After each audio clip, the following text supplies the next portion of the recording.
about my love. Wasn't it enough? Just let me know so I can hold you. Oh man, let's just go ahead and get into it. Didn't I tell you so? Didn't I tell you so?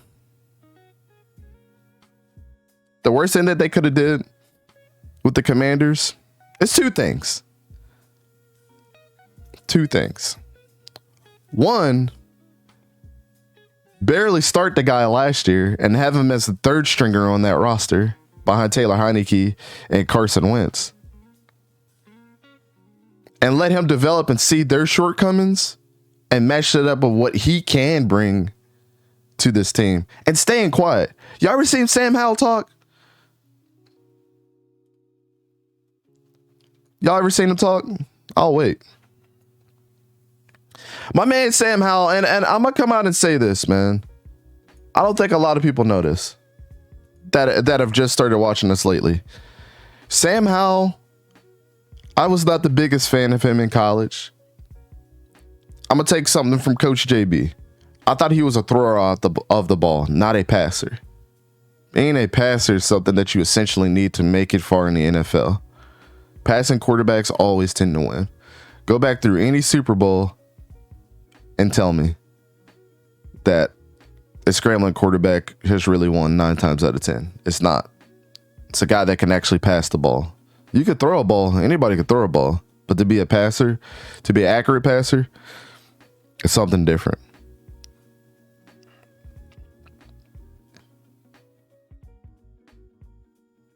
Now let's run through his preseason stats from last year to this year. You guys ready for this? Last year, he played in 3 games, 69 pass attempts, 43 completions, 23 yards per average, 62.3 completion percentage, 547 pass yards, 1 passing touchdown, 1 interception. But he got sacked 9 times, 85.8 completion percentage. Pretty good for his first year. Pretty good for his first year in the preseason. This preseason, that was 3 games last year. He started in 1 of them. 2 games played so far this year. 28 completions, 37 pass attempts. The average per attempt is down, and I think that's because he's starting to learn the game a little more. So that doesn't concern me. 18.5 compared to his 23 yards per gain.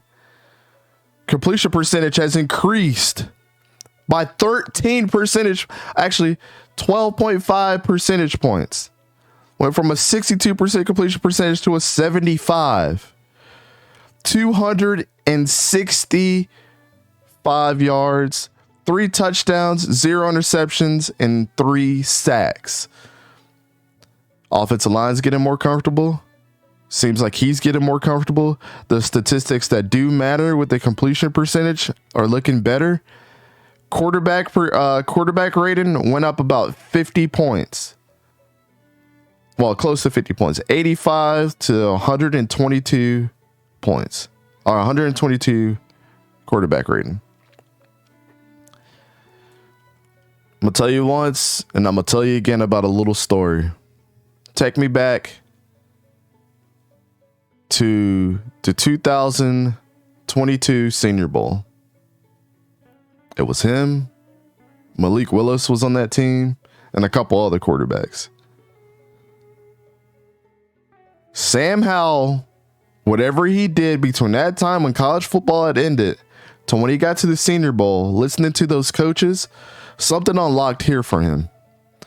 We knew Sam Howell could throw down the field like it was nobody's business. Everybody's seen the highlights with Diami Brown and having Michael Carter and Jameson Williams on that team.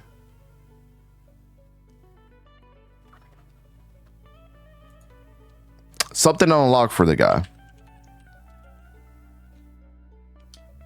I mean, not Jameson Williams, Javonte Williams.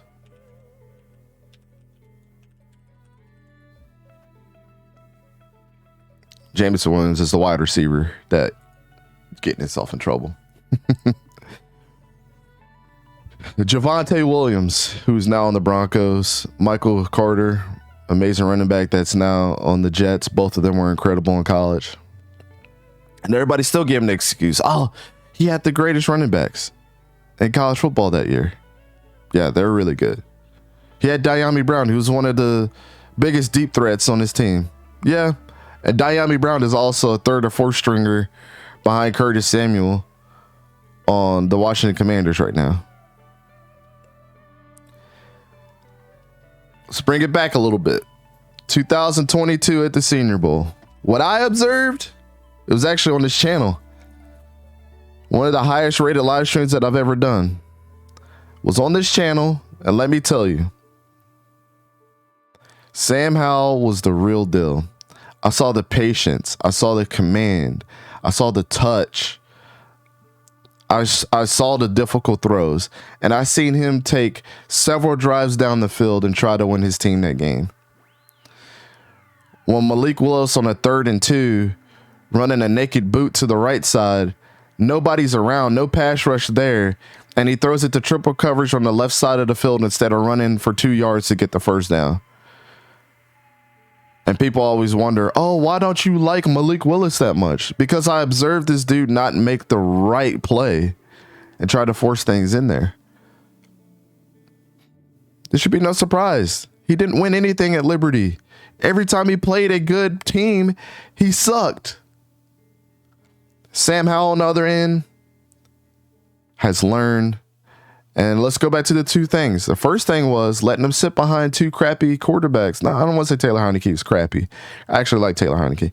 Sitting behind two subpar quarterbacks that made a lot of mistakes and letting his talent interject into that game plan and seeing where he kind of fits into where their successes and their failures lie. The second worst thing that could have happened for everybody is not for him. It was obviously a great thing for him. But to let Eric Bieniemy go to that team and get the game plan together for Sam Howell. Make him feel more comfortable. Give him the confidence. Show what it was like for Alex Smith and the Patrick Mahomes relationship. I think Eric Bieniemy is a lot better. It's going to be a lot better than what people think he is. I mean, we've already seen it. How many Super Bowls does this guy have? He comes from the Andy Reid coaching tree. People are already getting on he's coaching too hard. People are soft. Sam Howell and Terry McLaurin's relationship is good. Guess what? His downfield weapon back in college, Diami Brown, is on that team. You have Jahan Dotson on that team. You got two good running backs in the backfield who I think Antonio Gibson is severely underrated. The offensive line is doing better. And let's talk about their defense is going to be all right. I think they're going to be better than what people give them credit for. And it all starts with this man right here, Sam Howell. All they were missing was one quarterback to win them a couple games that they should have won last year. He's going to air it out. He's going to be accurate with the ball. And he's got a lot of receivers to help him get out of trouble too. And he's more mobile than what people give him credit for too. So if you're looking for somebody that has wheels, he could put the wheels on you and run for a first down and be smart with the ball. He's going to protect the ball like he did in college. He's going to cover up the ball like he did in college. And he's going to take chances downfield and be accurate with the ball if the situation calls for it. Give me Sam Howell on any betting card this year. Let's give a prediction where I think Sam Howell is going to be at. I think he's going to crack 4,000 yards this year. Let's give him 4,000 yards, 28 pass touchdowns, and 5 interceptions in his first official start this year. People are going to be like, do you see him now? He's a real deal.